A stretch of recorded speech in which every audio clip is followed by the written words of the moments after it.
I love asking first question that really kind of summarizes things that people have learned. And one thing that I've noticed from diving into your content a little bit is the transition that you've made from, let's say, like BMXing to video editing to having a job and then freelancing and then building your own business now. And that's a lot of stuff. One of the missions of this show is to teach online business to beginners or starters, as 37 Signals calls them. And I'd love to ask you if you were to, let's say, create a course that packaged what you've learned about building an online business throughout that transition, what are some of the like main headlines or curriculum buckets that you would have in your course? Love the question. The first thing that comes to mind for the main headlines, if I'm starting over right now, teaching someone with what I've got is flow like water, Don't have these hardcore expectations that you ladder yourself up to for pass or fail because you're starting. You gotta get in the water, you gotta stay strong and see where it takes you. And don't let expectations be your own worst enemy. So that's the first one. Second, I'd say be nice, be nice to people because it can go a long way. You never know who you're talking to is at this moment, in the future, or in the past, and what being nice could do for you. So being a decent person and just not having the strongest expectations is going to get you a long way. And then technically, I'm throwing someone in Premiere Pro and tossing all sorts of challenges and problems at them. Not how to make a beautiful video, but how to get out of a real sticky situation. So those are my three pillars. It's interesting because as I was queuing up that question, I mentioned 37 Signals and Jason Fried. And I know one of the things that he talks about is that we all have plans. And it kind of reminds me of the Joker in the Batman movie too, where he's like, everyone wants a plan, and unless everything goes according to plan. And what Jason says is that as business leaders, we should only really make guesses. And then we should try things. Like we should never have plans unless we treat them as guesses. And that whole idea of being water and kind of floating and figuring it out is sort of what you're talking about. When you mention Premiere Pro, so obviously you're biased video editing, that's probably somewhere that we can go. A lot of beginners literally probably don't even know what Premiere Pro is or why you would quote unquote throw them into it. So if you give that kind of like high level overview of why you say technically you would probably throw someone into Premiere Pro, like why is that? Well, much like I just said there, jumping in the deep end with technical terms, but yeah, Premiere Pro is a video editing software. You open it up, it looks confusing. It is confusing. And it's one of those, it's a pivotal toolkit in what I do, which is making videos. And, I think something I also learned along all these times that can step on what I've just said is that like, at the end of the day, tools are tools. And if you obsess too much over what tool you're using and why, you're getting in your own way. It's all about, you're making a video. That tool, whether it be Premiere Pro or the bottom tier, which is a program a lot of people use called CapCut. Like at the end of the day, you're putting stories in a specific order, videos in a specific order to tell a story. There's no wrong way to tell a story. When you say that there's no wrong way to tell a story, I think that's a pretty interesting thing because you'll see a lot of people, post on socials, or obviously there's a lot of books that are like a guide to storytelling, or like if you want to be a better storyteller, here's 10 books you should read. So let's tackle that one a little bit. When you say there's no wrong way to tell a story, what do you mean? So what I always love to say is like what is a good story? A good story gives you a feeling, and you don't need to get that feeling from once upon a time. It can come from all sorts of wretched things, whether they're put together well or not. Like, some of these videos you see on TikTok today, they're pretty random, authentic, organic. And then you can watch one of these like beautiful Nike video ads that you've probably seen during the Olympics. Both those videos can ultimately give you the same feeling. Levels of production are crazy different. The techniques going in them are crazy different. So when I say there's no wrong way to tell a story, that's what I'm saying. It's like, If you can communicate authentically, great. And you can do that with a phone or you can do that with a $1 million budget. And it's just how you get there. Yeah, before my uh middle brother passed away, he one of the things he used to do was write stories, and like he had a goal of kind of like, I guess, creating stuff that I don't fully understand because it was very fantasy sci-fi based, which is kind of not like my interests, but I would say somewhat similar to the Hunger Games, maybe a little more sci-fi fantasy side of things. But one of the moments that I can never forget is driving with him and him saying that he wanted to start making movies, right? And it was fascinating to me because for some reason, he always felt like the only way to do that would to have this book be sort of successful and the stories out there, and then maybe you get this classic like Hollywood contract and offer, and you're able to go turn this into a movie now, and like it's a 20-year project all of a sudden and your life's work. And I was like, well, you have a camera, like just go start making movies. And no matter how many times I would say it like that, not only did he not really understand what I was saying, but I think he actually like would get increasingly frustrated. As someone with a background in video and film, like, do you see that a lot? You know, I think a lot of people I see can get in their own way, but when I'm thinking about the people who are just like true masters of their art, aficionados of that, of their world, it's often like people who, and it's just hard to put into words, but people who know what they have and they've got their world built, whether that means they're a kid with a camera or a dude with access to the biggest studio in Hollywood, and they know how to operate in that like world, those with those tools that they've got that's theirs.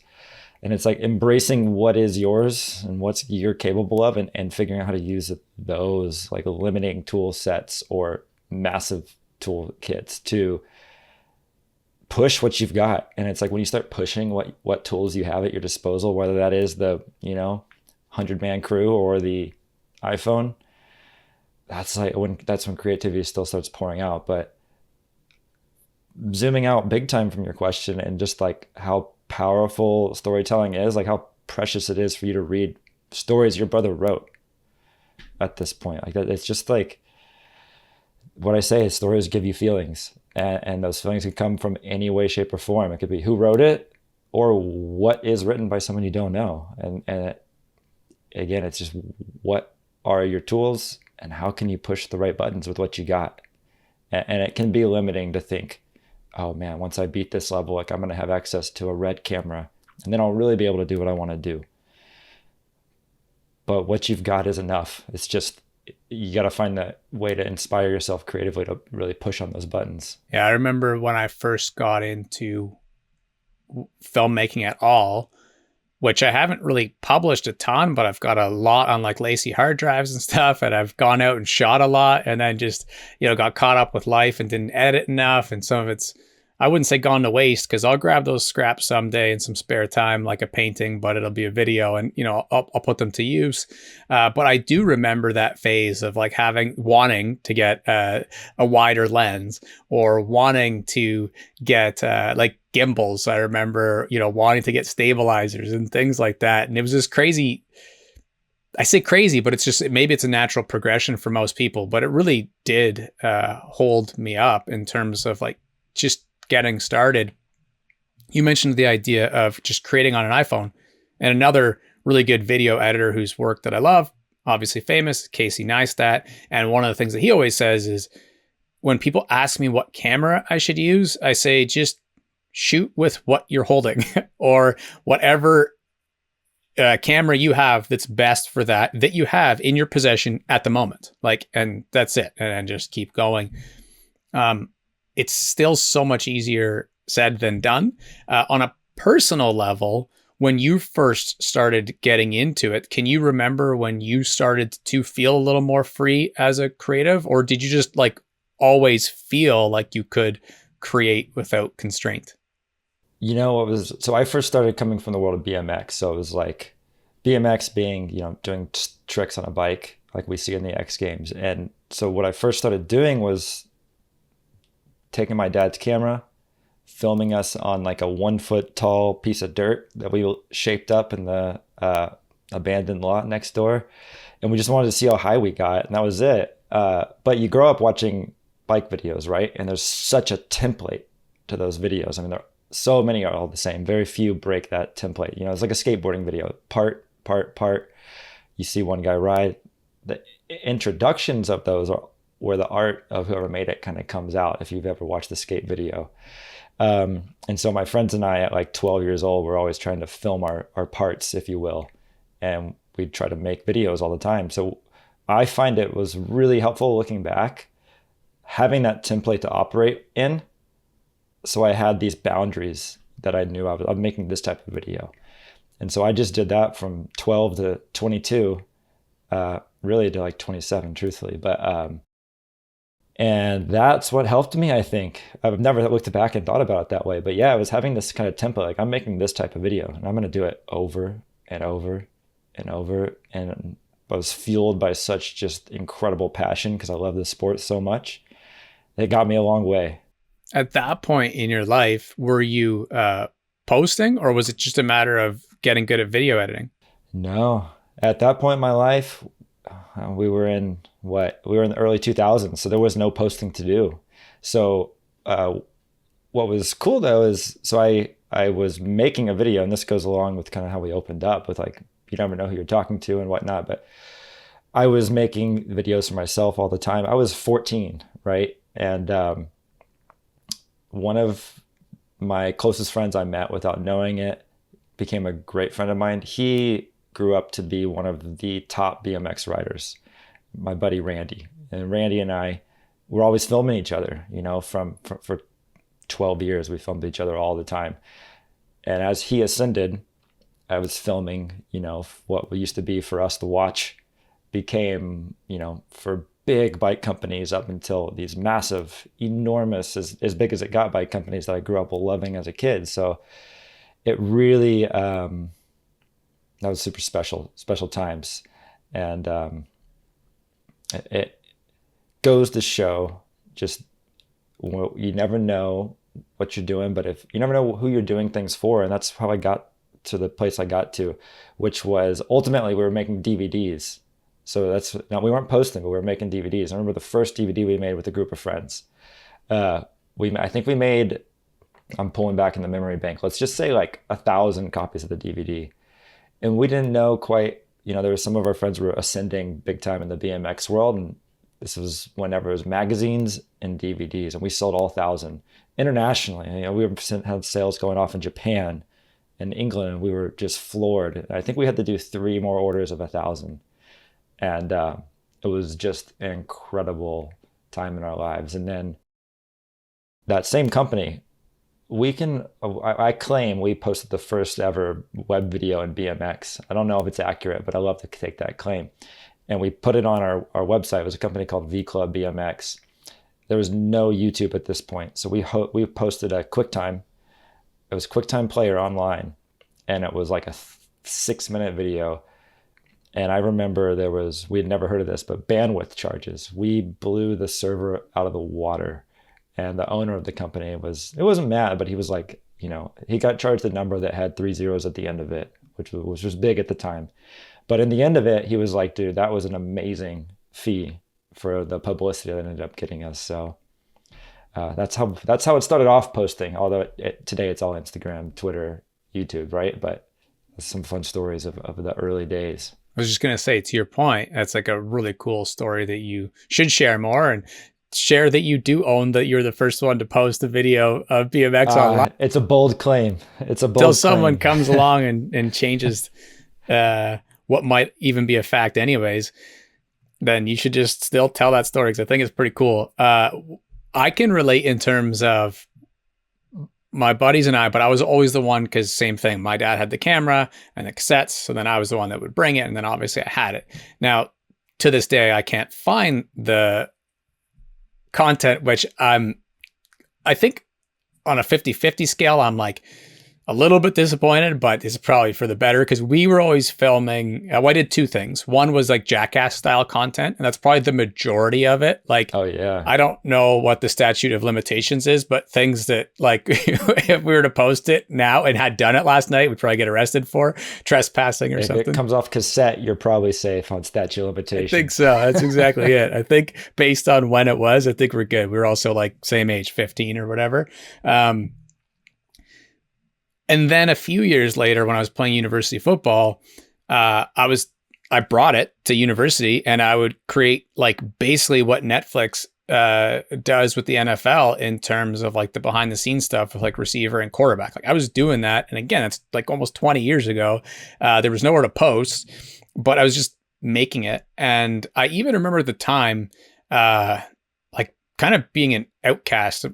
Like I was the only one who did that, I guess, looking back. But to me, it was like what was normal. I was like, and then now, we fast forward 20 years and you have people saying like, document the process, like, document, don't create. And this is how you create good stuff. And I'm like, whether it's that or storytelling, I don't know why, but something happened where I came about it a bit naturally, or there was some natural interests there, and so you mentioned selling the DVDs, and that's a pretty cool part of the story too. Was that your first taste of entrepreneurship, or had you sold anything before that? That was, yeah. I mean, yeah, we were selling shirts, and I say we, it was one guy owned it, but we were a group of friends, and we loved each other. We loved riding bikes together, and we were so lucky that basically every single one of us, I think there was 7, had their moment riding BMX, and it kind of all happened together, and people saw us as this group. And I would always write the blog post for the website, and I was the guy with the video camera, so I'd take pictures as well. And then we were like, well, how the heck do we post a video, which got us to where we got. But yeah, that was my first real taste, was helping someone who owned the company like have a online presence. I was like, hey, this website's ugly, like let's try to make it look good. Or like, hey, it's just a big picture with a button, like let's do blog posts. And so yeah, that was the first real taste. And at the time it was nothing but entertainment and wanting to do a good job with what was a vision of us who are buddies online and look like those pros that we always saw. Yeah, it's another thing. I feel like this episode is very specifically going back in the memory bank. Like it's like going back in time, which is not a bad thing, but it's reminding me of some moments when like Facebook first launched, for example, and like I messed around on there and was thinking like, oh, it'd be cool to be able to like get a group of, I played receiver in football, and it was like get a group of receivers together, and then we could be a group that like supports each other and go out and run routes and throw a ball. I never did that, but like, thinking of different use cases. And then now looking back, I'm like, I mean, it was probably 15 years before groups was even created, but right. I was like, imagine you were like the first Facebook group for BMX or something. Like it'd be insane. Now, obviously you were extremely early to creating a website, posting a video, all of that. Can you remember, like, was there any talk of like keeping that group going, or why did that come to an end? Honestly, it came to an end just due to everyone's own success. It was a clothing company, and in the world of BMX, like you kind of, when you get sponsored by a frame company or a parts company, things are going your way.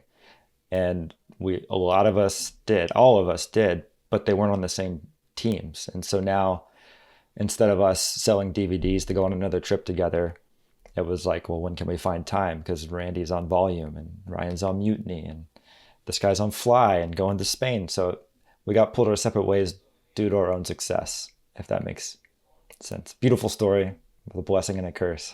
Mm-hmm. Yeah, it's pretty special, though. I think that's an awesome way to end it, so to speak, and wrap that chapter of it up and then move on to your other things. And then, so how do we go from BMX riding with friends, filming a little bit, and then did you like turn pro yourself and like ride BMX for a while prior to getting into editing? Absolutely, yeah. So editing literally is why I ended up being a pro, because my buddy was a top dog in the sport. I was always filming him. So I was riding with owners of companies often because of the nature of being with Randy. And I caught some the right eyes. And so I rode professionally for about 3 years, and it was amazing. It was a dream come true. I traveled all over the country, mainly in some world trips, and did some interviews in magazines. Got to stay in a house in Palm Springs with my absolute heroes. Literal people who were on my like middle school folders. I got to stay in a house in Palm Springs and ride with them for 10 days. And so it was a literal dream come true. One of my favorite topics is like the idea of pursuing a big dream. I have Bob Goff's book, Dream Big. I've got a few others, Maxwell's is on like 7 steps to like double check on your big dream, like that, that sort of topic. Previous guest, Maya Marsha Weeder, was on Oprah's couch twice, and her entire brand was build your dream. Like she built that thing, she's basically retired now. You can still find her work, but she's kind of just painting and living her dream in Spain right now, I think, and just chilling. But that topic is pretty like esoteric and kind of is random for a lot of people and can be confusing. But when I think of sport, could be basketball, could be football, and in this case, it could be BMX. It's like a little more clear for people to see, like, I want to do this when I'm older. That was obviously something you aspired to do. I don't have to ask that question. But when you were there and you had turned pro, was it all you had hoped for, or was there things about it that you didn't really expect? That's a lovely question. And I would imagine just about everyone said what I felt, which was like suddenly your number one passion, the thing you live and breathe for, has responsibilities. And I reached the point to where it was almost once a month there was a plane trip somewhere to ride bikes somewhere. And it started to feel like a responsibility. You were filming for a video that wasn't your idea. And so you're like, oh man, like I've really got to buck up and like get some energy so that I can deliver on this. And then I've got a plane flight, So it was never something that I disliked, but it was surprising to be like, wow, even the thing you love the most can turn into a responsibility. I just watched, I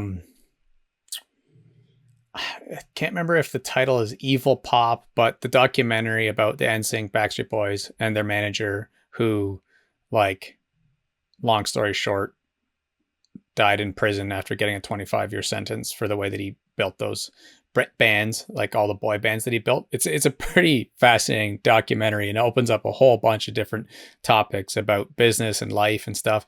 But that was one of the things that I wish they would have talked a little bit about, was like, did Justin Timberlake still enjoy touring, or was it all of a sudden like you felt like kind of the dog and pony show?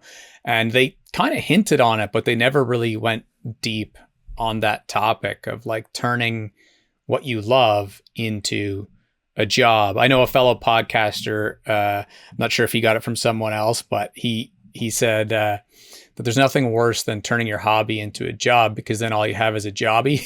I was like, yeah, a jobby. Oh yeah, that's good. So when speaking of jobbies, you go from pro BMX to the world of becoming a video editor, or like what, fill in the gaps there for us.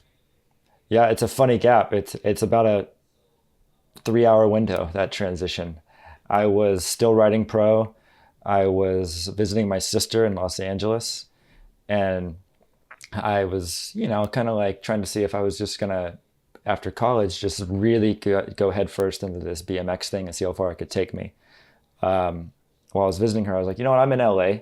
Like, I love editing. Why not just like, well, I'm here for 10 days. Let's open up Craigslist and see if I can just get a little job. So I did that. I applied on Craigslist to a handful of jobs, heard nothing, show up at LAX, at my gate, get a phone call. It's this guy who's, talked shop about editing a little bit, asked if I can come help him finish a job he's working on a Thursday. I believe it was Tuesday. For some reason, I got back on the plane, flew home to Texas Landed, thought that was stupid. Bought a one-way ticket back. Showed up to that guy's job interview on a Thursday. Started working out of his guest bedroom that afternoon. I was like, kind of odd. But the client that he was working on was Disney Parks that day. And I was in his guest bedroom working on Disney Parks. He built a really lovely relationship with Disney Parks. And I went from working in his guest bedroom to we had made so much content for Disney over that first year that Disney would have us come into their internal marketing advertising agency. So we'd show up there, use their edit bay. And eventually it just became a no questions asked, like just show up to Disney. Even if you don't hear anything, like something's going to need to get done. And that lasted 3 years of operating inside of Disney and Disney Parks specifically. And during that time, working with someone like Disney got me and these guys, it was an agency, small agency, the four of us total. And through Disney, we landed some other clients. And suddenly we're inside of Disney Parks Edit Bay working on non-Disney clients. And we thought, well, we're getting too big for this. So my boss moved us over to leasing space from a large agency in Hollywood, literally the city Hollywood, not the figurative speak. But so we leased an office from there. And we were there for 3 years. And it was the four of us became 7, 8, 9.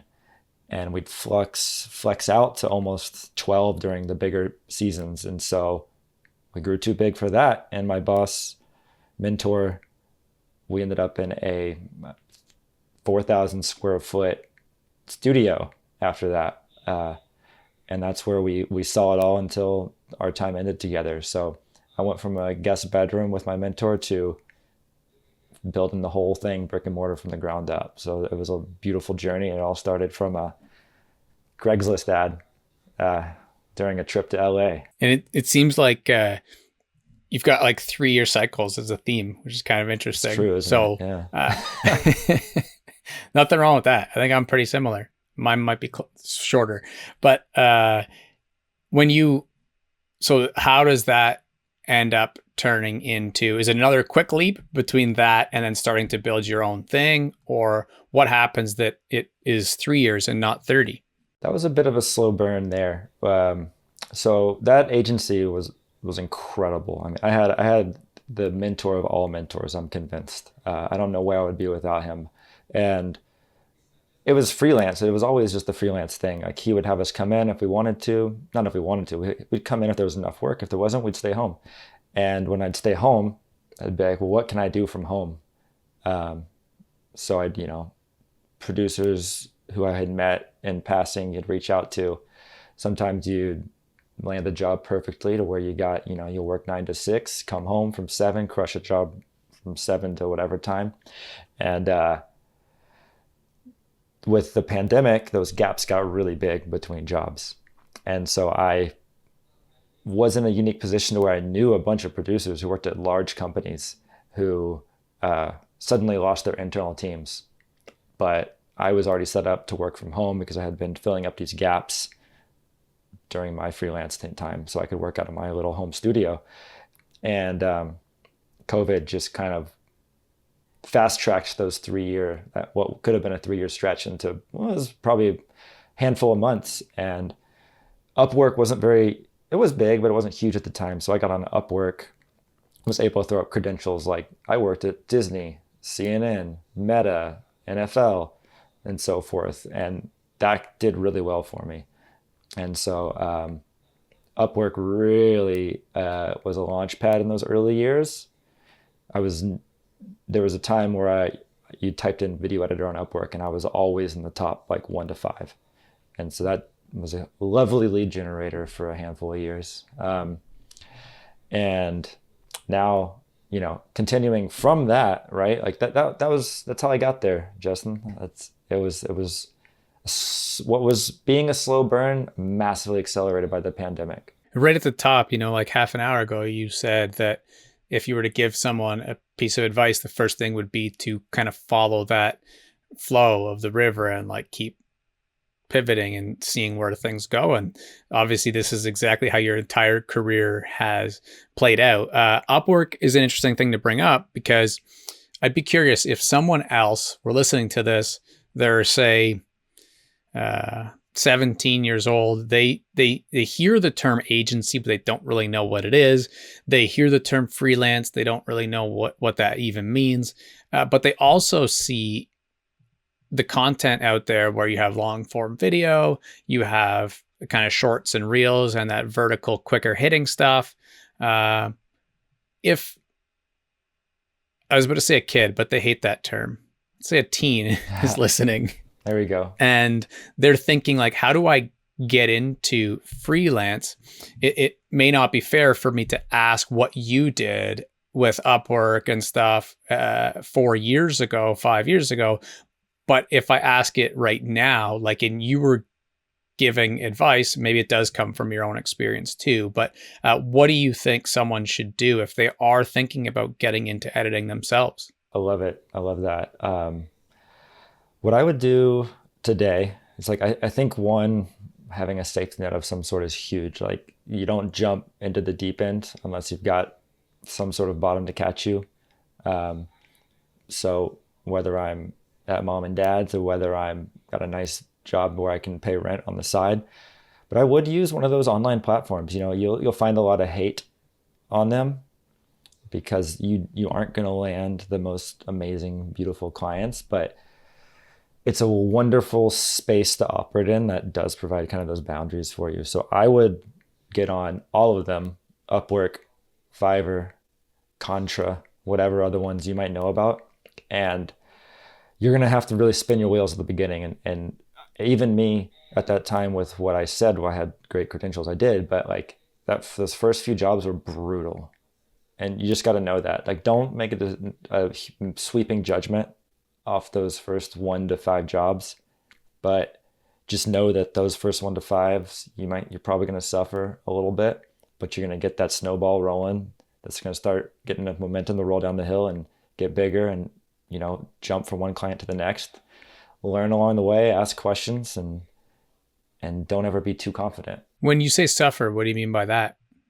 Well, I can give you a literal answer. Is like one of my first jobs on Upwork, someone asked me to put a song against a different video. Easy job. Did it. The guy was like, I don't like the way this looks. Failed me on Upwork. Didn't pay me the money that he was going to pay me. My first job on Upwork was an X. Didn't complete the assignment. And I was like, I did it. The guy just didn't like his own idea. And it's because you're operating in the beginning with people who are going to hire someone with no proof. And so you got to be just willing to know, like, this is where I'm at right now. I see myself as higher, right? But I'm on this website, I'm nobody. So let me get from nobody to who I think I am, and be humble at the beginning. And in terms of the ability to keep building that, like you said, it's going to be easier because you push the ball up the hill, and then eventually it grows and you're going to be able to build some momentum and stuff. What were some things that you kind of learned the hard way in terms of building your own momentum? There's a few pivotal ones. One's that first one where you get failed for someone not liking their own idea. Tough. But, you take it on the chin, you go forward to the next one. And after that was, learning, once I had enough of a reputation on Upwork, because I really did have to rebuild kind of from the ground up despite huge names behind me. And again, this is during the pandemic, so it's like, as a freelancer, which is, means you don't work for a company, you go project to project. I had to just find a way to make a living. And so that second big lesson in my mind was taking on a huge job with like 40 videos to deliver for a chunk of change that was nowhere near worth it. And knowing, like, I know that I'm working towards building something, but this is going to take so much time away from me to knock out other jobs and build better momentum, get those reviews to help push myself up to that next spot. And this, again, is all in the context of we're building ourselves up as a freelancer from the ground up. And the next big one was when I had grown up enough over there to operate more as an agency where I'm hiring out other people to help me complete my work. And I hired a person who looked like a great hire. They were a graphics designer. I hired him for one project. The day before the first review with the client, I had never heard from them. And about 10 p.m. that night, I realized this person took the money and ran. And I was in San Francisco. I was living in Los Angeles. I got in my car. I drove. I think I left. I was in the car at 10, so I must have gotten home around 1, 2 in the morning. And I just started working all day. I called whatever friends I knew that had a skill set. I was like, who tonight can pull an all-nighter with me? And I called a couple of people I worked with over the times, found someone who was like, all right, let's do this. We knocked out what was going to be 2 weeks of animation in 32 hours. Wow. And that was an enormous learning curve, and communication was all it was. Like, I can't hire a person from South Africa I've never talked to and trust that I'm going to get a video on the 10th of January. I got to talk to them every step of the way, make sure they feel respected, but also make sure that I'm doing my job instead of just thinking I hit the button, hire, and then get the deliverable. That was a massive learning experience. And it's those mistakes, you should go out there and make them too. Like, if I didn't make those mistakes, I'd be keyed up right now to blissfully walk into that trap. So it's so good to make those mistakes and feel that pain, because it's going to help build that snowball up into whatever it's going to become. Yeah, another reference back to Jason at 37 Signals, and it's just because I just re-listened to one of their books, is he talks about how a lot of people say learn from mistakes and failures. And he's like, that's not wrong, because it's going to happen. If you fail or make a mistake, like, you have to learn from it.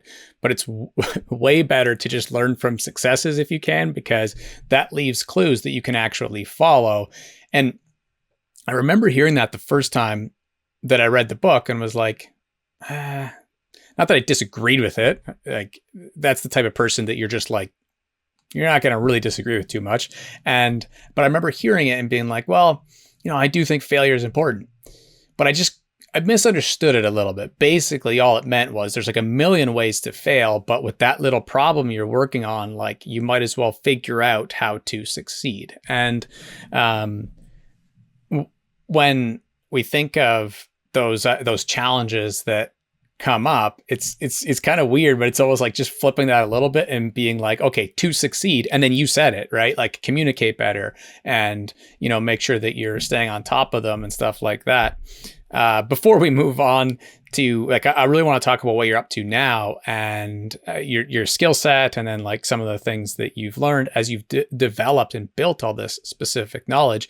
But just for the sake of making sure we don't leave people wondering too much about that story, do you ever end up hearing from the person from South Africa who ghosted you? I did, after the due date.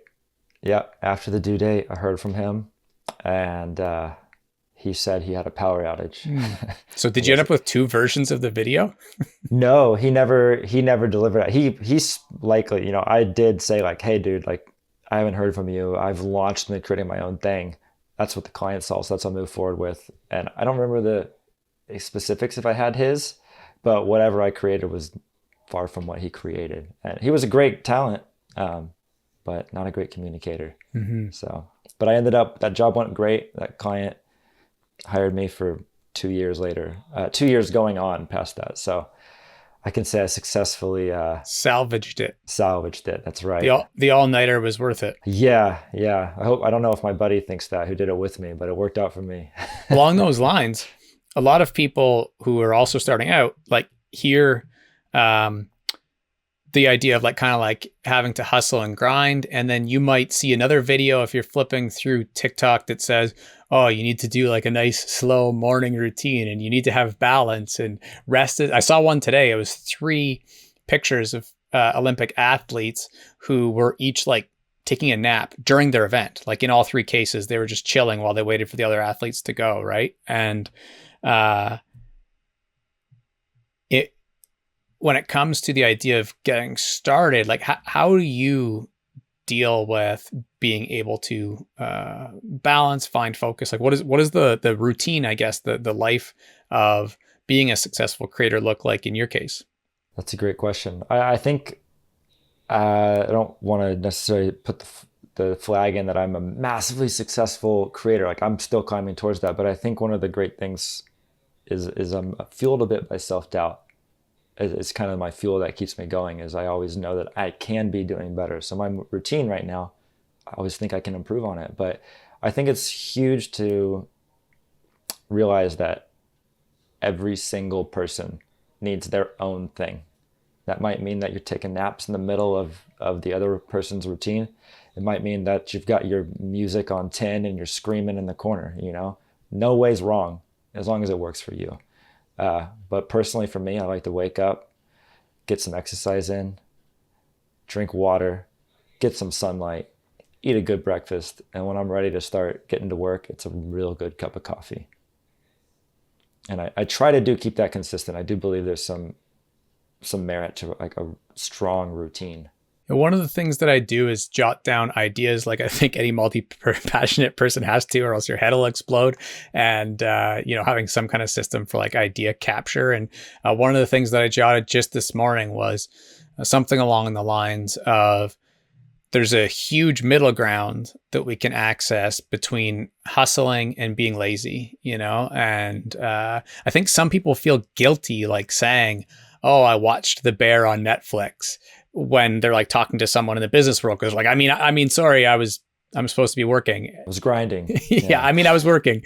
And then that leaks into our own minds, where you're laying there watching The Bear on Netflix and you feel bad during it.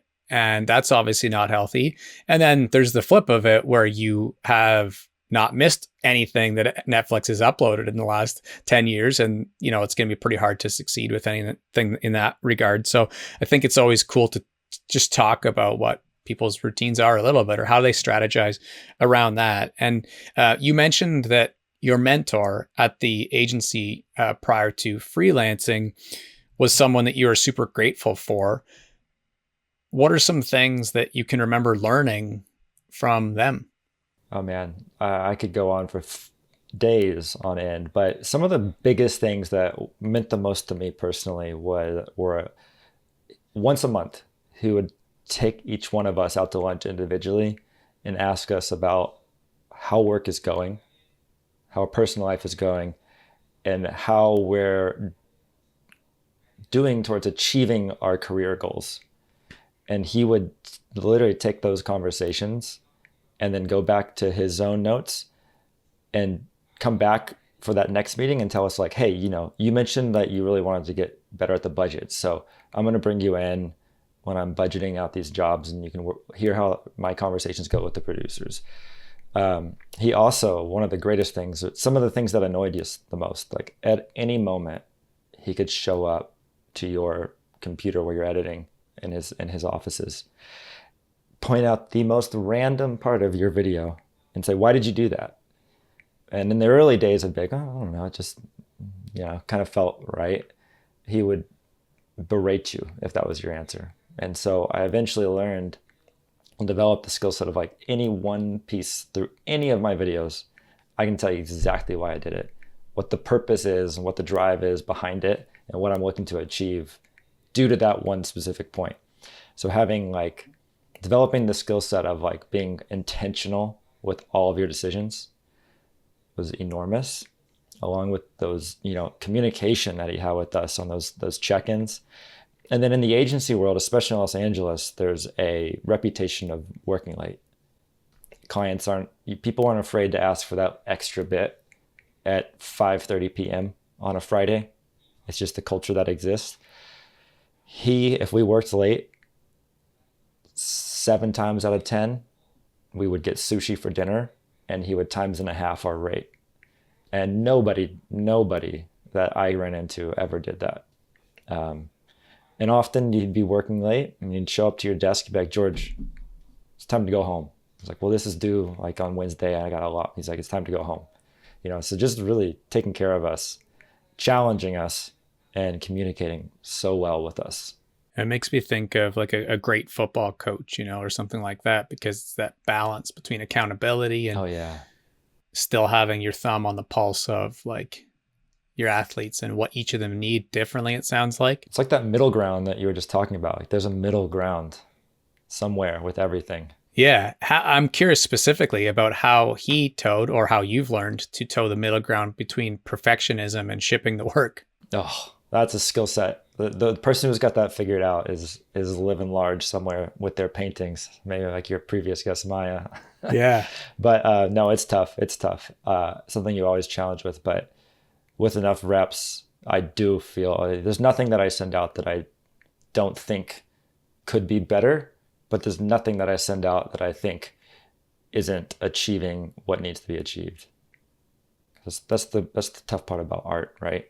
It's like it's always a work in progress. Art, and when you combine commerce, which is what we're doing with an agency, it Mm, certainly adds a level of being difficult. And as an as a writer, I was about to say author because that's true too, but it's slightly different. But as a writer, uh, it's an infinite game figuring out that middle ground, right? Even if you're sending an email newsletter to your audience or you're, posting something on X. In my case, right now, I'm so deep in working on a book, like 40 hours a week, uh, wow. and so with that one, it's a bit different because I could easily just work on it for like 80 years and never get it Oh done. yeah. My goal is to make multiple books. So it's like, well, you got to figure out some way to squeeze this timeline. On the flip of that, I feel very intentional about it too, because I hate books that just have too much fluff. Hmm. But you have to start there. And I think video editing is like even the extreme version of you have to start with a bunch of crap. I used to call it clay. I actually taught video editing in high school for a little bit. And I would tell the kids, I'm like, why do you have two shots? I'm like, what are you going to do with this? I'm like, go out and get 200 and come back Yeah. because you need more clay. Like that's what I used to. And they probably took that away from there, and they're all Hmm. better filmmakers than I am now. But I hope that they remember that piece, right? Like I was like, if you went to the store to buy clay, like that's kind of what you're doing. Take the camera, go back out, get some clay, come back, and then you're going to be able to make something. But you don't have enough colors, you don't have enough textures. Like go get stuff. What are you gonna do with this? Yeah, how you going to Yeah. make anything? But so that's definitely one of those things that as soon as you said the middle ground, it made me think of learning from that boss when he tells you to pay attention to detail versus like, oh, things are due on Wednesday, but you got to go home. And like that sort of must be a really tough thing. It was a dance. It was a dance. Yeah. And some days he did it right and some days he did it wrong, But I think overall that middle ground was what I remember. Yeah, an infinite game.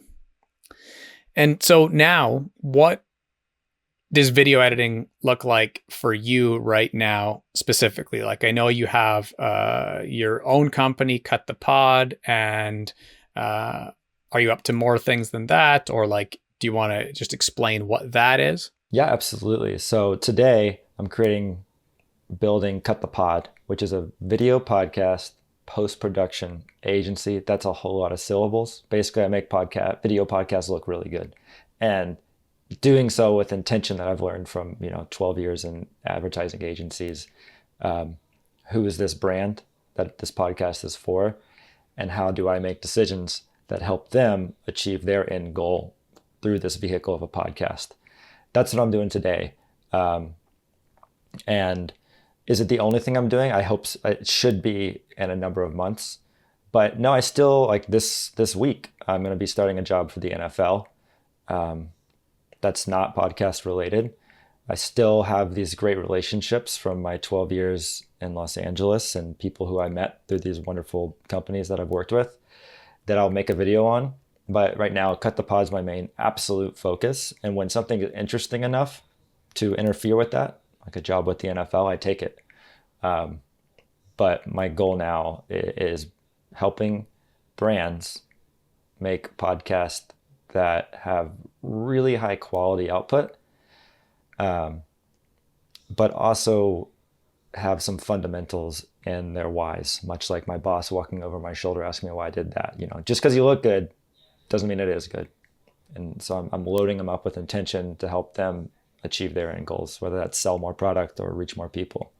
Obviously, you have the art side down because, like with so much experience and expertise, and like you turned around that one project when the dude bailed on you in like half a day and half asleep.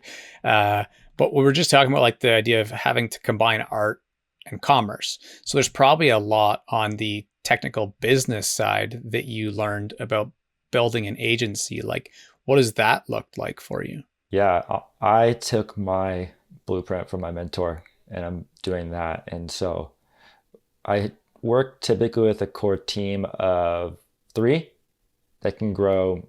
As big as I'll get is probably six if I'm juggling too much at one time. Um, but I am copy pasting everything that I learned from my mentor.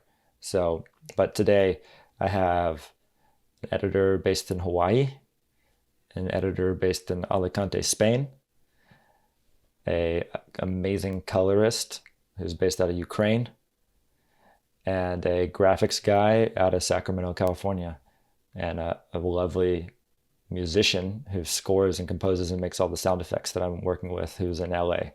So it doesn't look like four dudes in a 3,000 square foot building in Los Angeles anymore, like I came up in, but it's those same practices, same communication skills, the same massive attention to detail and organization, giving people clear ways to keep the projects organized so that after they work with me for a month, like I shouldn't have to ever ask a question on where something is or what needs to be done next, because I have such a massive focus from what I learned in communication. So I'm communication, organization first and second, quality of video third. This part's going to be really cool because I think the topic of building an agency is becoming a buzzword. Oh, I know. Go ahead. It really is. Apparently I've got some passion there. Yeah. It's such a buzzword. And I talk to so many people who take the training wheels off when they're not ready to come off, and they're just like, agency, because it makes you more money. And yeah, you take the training wheels off, you're going to fall hard. So I honestly, sometimes I think agency is a bad word because it's just such a sexy buzzword right now. You read my mind, because that's kind of where I was going to go with things, was just like asking what your take on that as a whole was. And I'll cue it up with two quick little like side points. One, I even find myself, because it's so like, it can be sort of like, what's the word? Intoxicating almost to like see these. You just kind of said it, right? Like, oh, agency seems like an easy way to make money. I also, I interviewed Ross Simmons on the podcast recently, and like that's, he built an awesome marketing agency. He's doing it the right way. Like, he's unbelievable. Like, he would be a cool mentor to learn from. There are a lot of people who do build agencies that I've also interviewed on the show, Buster Shear being another one too. And so obviously there's a version of doing it right. But I'm pretty busy with a podcast. I'm busy writing a book. And I'm like, all of a sudden find myself thinking, what agency could I build? And then also I know that there are youth who see that stuff, whether it's on X or TikTok, like this is the first business you should start if you're first getting into online business, like build an agency. And like you said, they're nowhere near maybe even putting the training wheels on and getting a bike yet, let alone taking them off. So yeah, that's what I was kind of curious about, was what your thoughts were on the industry, like overall. Yeah, no, on the industry overall, like, I mean, looking at the word agency, it's so interesting right now because it's just a feverish buzzword. And it's almost like a trend to start one. And it's just, that's just the nature of the internet today. I mean, I talked to two people this past week, one of which who's a young guy in his upper 20s, absolutely killing it with his agency, just crushing it, delivering amazing results on a regular basis, both financially and from quality of work. And then I talked to somebody else who is starting an agency and is just nowhere near, and it's just the attraction of money is driving this person to start it versus beating the level of the skill set you're in, whether it is video editing or anything, right? Like for me, I was efficient enough through my years to make really strong videos, and I knew how to communicate to others through my many years of doing rights and wrongs. And I decided I'm ready to do it. So I hired one person as an assistant who grew with me for 6 years now. And then I felt like I had not beaten that level, but gotten comfortable at that level to bring on a second person and then specialists. So I think it's fun to treat things kind of like a video game. Like let's get comfortable with this and then let's stack onto it. I tend to operate at that more cautious rate. There's some people who are amazingly successful that just go headfirst in the deep end and build the plane after they jump out of the plane they're in, right? So for me, that's how I found it to be helpful, and I am anxious and looking forward to finding that next mentor or person of advice to help me turn what I'm doing into a more scalable service. And it must be transferable in some ways, because in some ways an agency is probably an agency, meaning like you could learn from someone who also has a ghostwriting agency or a podcast like audio only production agency or some like different niches outside of video editing. But I think each of these mediums bring their own unique skill set that's also required. Again, you kind of have that part as far as the art of it all goes, and even communicating within the creative and content creation side of things. But there's probably a lot of learnings on the business side. So how you mentioned that you had someone with you for quite a while. So in general, how do you go about hiring someone? Well, the first way I hired my first employee was not the best way to do it. I went to an open house, and the real estate agent doing the open house said, "Oh, my daughter's a video editor," and this is a great way to get hired. Is she was just graduating college. I was, half of mine thought, okay, like here's my phone number, like whatever, let me look at this house. Then I got a text, and then she took that text, my phone number, and was like, "Hey, can I get your email? I want to show you a video I'm working on and see what you think about it." I was like, "Oh, that's cool. All right, send it to me." Then, "Hey, can I meet at a coffee shop in 2 weeks on this day and show you what I did with your notes?" I was like, "Whoa, yeah, definitely." And then at the coffee shop, she was saying, "Is there any project that you can give me unpaid? I just want to do some sort of work." Like, she just called her way right into it. It was an amazing way. Before I did it, I knew it. I looked in the review. I was like, "Oh my gosh, this person's my first ever team member." That'd be a fun way to get it with everybody. But today, when I hire, it's funny because when we were at the agency, we would work our tails off trying to hire the right people. We had a core group of 4, and we had such an amazing culture. It was hard to bring someone in to what was already so solid. And people would often feel left out when they would come join our team. So that was a balance I never figured out. But today, everyone on my team is someone who I have hired as a freelancer and really enjoyed working with them. Like really thoroughly enjoyed working with them, and thought, I want to talk to that person more. I want to spend time with that person more, and found ways to work with them more, just because they've made the job pleasant along the way. And so I'm fully on contract work right now with all my employees, if you will, but I try to keep them busy Monday through Friday. It sounds like such a silly thing to ask, but it's just so important because there's a million ways, and it'd be easy to go like after some shiny objects. But how do you like get jobs? Because that's probably different than when you're at that original warehouse back in the day too. Yeah, and that's an evolution that I'm at right now myself, because I do get most of my jobs from what I would say doing as best a job as I possibly can on what I'm currently working on, delivering as great as a possible result, and also process along the way. And that has gotten me, almost 15 years into a career of video editing. And beyond video editing, really, I like to think it's more of almost like a story consultant and video editing role that I play. And it's 90% word of mouth through acquiring a client, doing what I'm calling an amazing job and a stellar process that was pleasant for all parties involved. And that does a lot, especially when it depends on who you're working with, which is why I opened up at the beginning saying like, be nice, flow like water, and deliver on what you're supposed to be doing. It's gotten me a really long way. And honestly, today I'm developing an entirely new process today as I try to breach into this new world of video podcast. I was fortunate to have some old clients to become creators who I'm able to work with today. But if I'm being fully transparent, like I'm learning all that today and enjoying the process of that.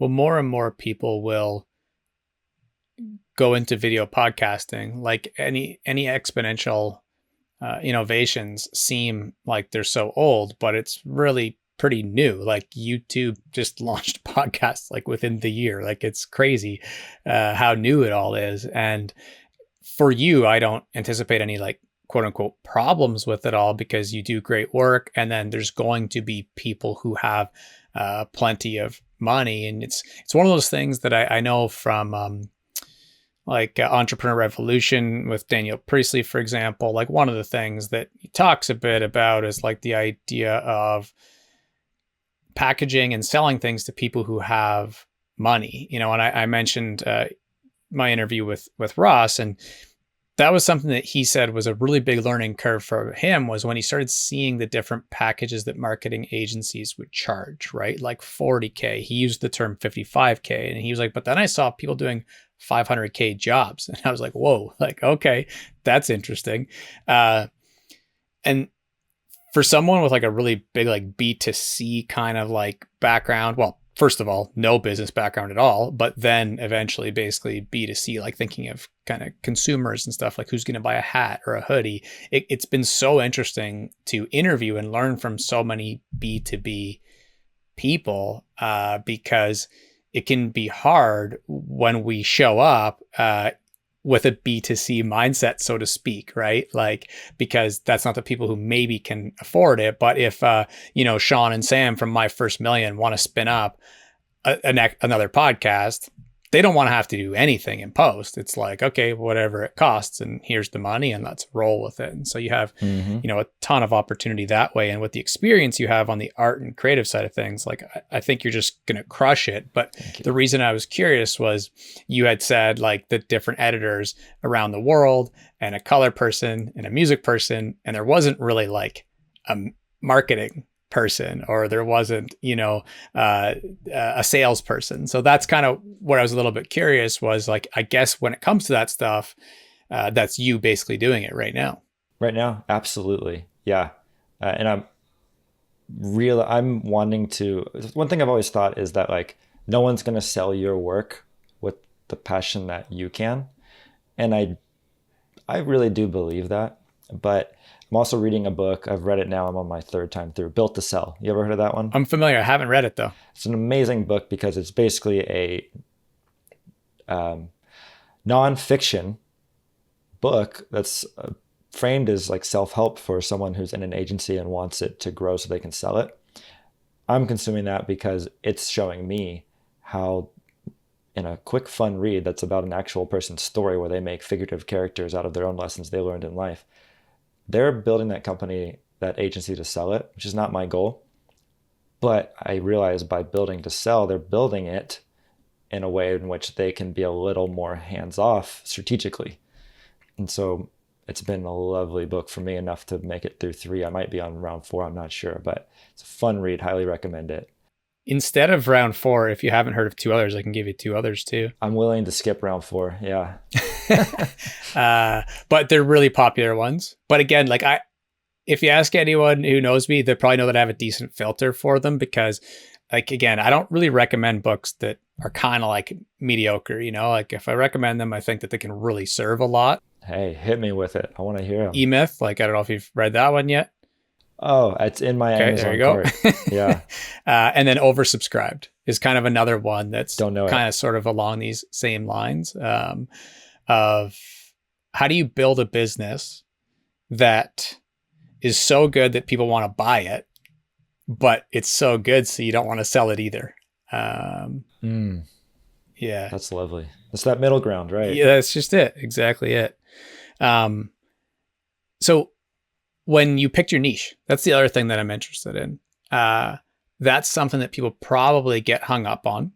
So if you had any insights that could help people on that, like, again, this could be broad agency stuff because maybe the agency is specific to writing, maybe it's video. But when you think of like, uh, this is the niche, how do you come about figuring out what that was in your case? Yeah, mine was a messy journey, truthfully, because it started off before I was a dad and it ended with a 2-year old ultimately. And so there was a lot of changes, hence the flow like water that came to be, because I love nothing more than a sports video. It's my favorite thing in the world. So of course that's what I wanted to make. But I realized like those jobs take so much out of me because I have so much passion for it that I'm going to make it 101% of what it can be. And that puts me in a situation to where it's not the happiest house. You know, I'm up late, I'm up early, I'm skipping meals because I can't contain that passion I have for making like just an awesome NFL video. And if you could get me into the NBA with the Dallas Mavericks, you'd never see me sleep again. And so I realized that, oh man, like I've got a 2-year-old, 1-year-old when I started really kind of shifting that niche from that mindset.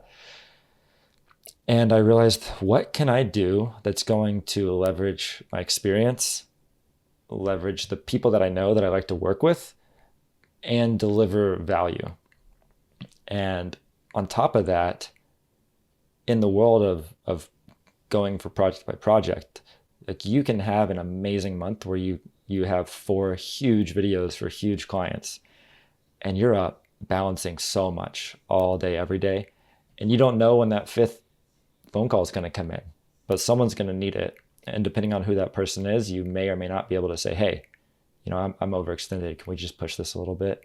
Or yes, of course I can start tomorrow. You know, you just don't know what that looks like. And so I wanted to find a way I wasn't operating in the dark with a 2-year-old that I want to spend time with. And I realized, looking for that happy middle ground where we are again, is a video podcast comes out on a schedule just about, you know, a legitimate, solid podcast typically has a release schedule. It's like if I knew that the NFL or Disney or Meta wanted their videos every 3 weeks, how powerful that could be and how strong of a system I could build with my passion for organization. And so that's how I ended up here in the world of video podcasts, because I know I can deliver. I know I can build an amazing process, and I know when they need the next video. It's huge. You know, on this show happens every single episode, and probably annoys the audience because I say it every episode, but we get to this point where it's like, okay, well, we're going to have to drop the mics relatively soon. I love doing some rapid fire questions to wrap. But then I'm like, oh, there's these other 17 things that we could still talk about. One thing that I do think would be worthwhile just touching on, though, is a lot of people want to start podcasts still. I'm a believer in it. I tell everyone, like, you should start a podcast. Like, maybe your kids will listen after you're dead and gone, and it'll bring a lot of value. Maybe insert reason here. It's the same thing why I think everyone should write as well. And so that argument's easy for me. The one about making it video and audio, that's maybe a different story. But if you're any big brand, like, you know, you might as well make it video also. That's how I kind of feel. But because a lot of people starting out won't be able to afford services, like full transparency, like for me, I cannot wait until I'm like my first million and I can outsource everything that has to do with the show except for this zone of genius that I love doing, which is interviewing. But I'm not rolling from selling $1 million company into this project. Like, mine's from the ground up. Like, you kind of shared yours being from the ground up earlier too. If you had tips for people to improve video podcasts or to make them a bit better before they're able to hire you, what would be some kind of things that you could just rattle off? Cool. Yeah. So one, many phones, you can actually use your camera. Like right now on this chat, I'm not using a beautiful, expensive camera. I'm using a beautiful, expensive phone. And if you can't do that, like lighting can really make anything look better. So there's a thing called a key light and a backlight. Look up key light, backlight. Those are going to take you a long way on its own. Um, Audio. You don't need the best thing ever. Get one that is $30, $30 microphone that plugs in USB. It's going to make a massive leap for you. And then beyond that, like, just don't try to do too much too soon. You know, give it if you need to do 2 hour long conversations because that's where you feel comfortable, do it and get your chops. Or 30 minutes and have that hard end. But don't hop into the editing program if you're not an editor and try to do something awesome. Just start your podcast. Just get to where you feel comfortable at the easiest part and go on. And then I have a little plug, which is I actually have a small guide that is meant to help someone level up their podcast visually, not through post-production, but before they hit record. So I can share a link with that with anyone who reaches out. Sure, yeah. We could put it in the show notes too. Cool. Yeah, that's awesome. I think it'll help a lot of people. For me personally, it's like, again, I have all this like film equipment right beside me. I have quite a few lights, actually like 5 lights in here. And it's this tension, kind of what we talked about earlier about between shipping and perfectionism. And I started with like a really nice video production, basically studio, right? Like everything. And then I realized that I wasn't as focused on what my main priority at the time was, which was just doing great interviews. Like I was getting distracted by it almost. And so again, like you said, start where you are, continue to build. And that's where I'll be heading. But I think that those tips can really help people a lot. So you talked about BMXing. We talked a little bit about podcasting. You've mentioned a couple of times being a dad, which is obviously a really important part of your life. One of the things that I had jotted down too was to talk about like your own big dream and goals. Like that's always a fun topic. You're good with brand building too, which I think is cool. Before we do these rapid fire questions, and as I recap those topics, is there anything that you feel like you would feel like you left out if we didn't touch on it? You know, I think we got a lot of it covered. There's all, I just, one thing I do, if anyone does want to pursue a career in video editing or is interested in it, like I love to talk to people who are aspiring video editors. So if anyone wants to find me online, reach out. I'll be more than happy to talk to anyone at any stage of their career and help out if possible. And then if you live in Texas and you want to go on a bike ride, I love bikes. No, we covered a lot of great stuff in my career up to this point, which is still very early. We hit on the big topics. I think the big one for me is I love sharing about how helpful this mentor was.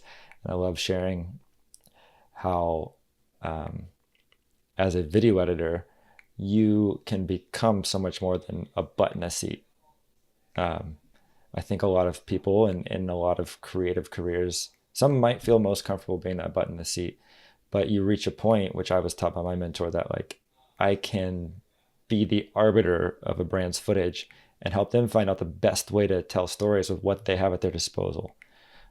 So you really can become almost like, I think I said story consultant. That just fell off my tongue earlier, but it's a position I find myself in a lot. Like when I work with the NFL, I get a hard drive. That's the beginning and the end of the conversation of the story. I have context on what we're doing, but you can really use it as a great position to build a career that goes beyond simply executing the commands of a client. Yeah, it's well put. A lot of meaning behind the work, which I think people wouldn't see when they just see final products or like scrolls at the end of who was involved, Yeah. So when the rapid fire ones go, it's a lot of fun. I just kind of try and keep them quick. And it's going to be cool someday to thread these all together. Speaking of video editing, that'll be a huge project, but there you go. You're building it deeper and deeper every time. It's a bigger job. Yeah, exactly. Every single episode, this gets 3 questions longer. But if you were to share something that you are actively learning right now, it could have to do with this stuff, could be completely off topic, but something that you are learning right now. How to build a personal brand.